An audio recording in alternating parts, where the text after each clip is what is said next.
रात के इस पहर जब सारा शहर आहिस्ता आहिस्ता नींद में डूब जाता है, मैं अपने नए किराए के कमरे में लेटा हुआ छत को घूर रहा था। कमरा पुराना था, दीवारों पर नमी के धब्बे ऐसे थे जैसे कोई बरसों से उन्हें देखता रहा हो। पहले 2 दिन सब ठीक लगा, लेकिन तीसरी रात अचानक कदमों की आहट ने मेरी नींद खींच ली। पूरी खामोशी में दीवार के पीछे से किसी ने मेरा ही नाम बहुत मध्यम लेकिन हैरान अंगेज हद तक मेरी जैसी आवाज में पुकारा।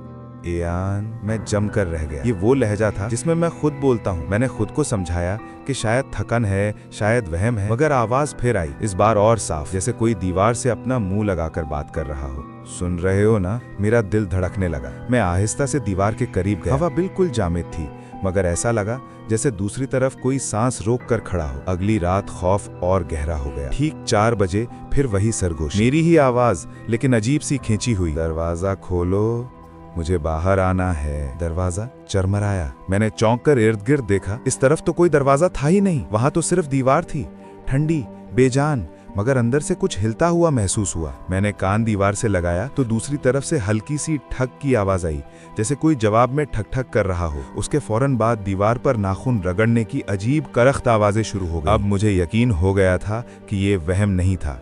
तीसरी रात वो लम्हा आया जिसने मुझे हमेशा के लिए बदल दिया। आवाज फिर सुनाई दी, इस बार बहुत नजदीक, जैसे वो मैं ही हूँ, मगर बिगड़ी हुई शक्ल में। जाग रहे हो ना? मैं जानता हूँ तुम खौफजदा हो, बस एक मौका दो, तुम्हारी जगह लेना चाहता हूँ। इसी वक्त दीवार के नीचे से मिट्टी हिली, जैसे कोई अंदर से रेंग कर ऊपर आ रहा हो। मैंने कान लगाया तो लगा कि कोई अंदर से मुस्कुरा कर कह रहा हो, एक जगह सिर्फ एक को मिल सकती है, अब तुम्हारी बारी है। मेरी टांगें जवाब देती गईं।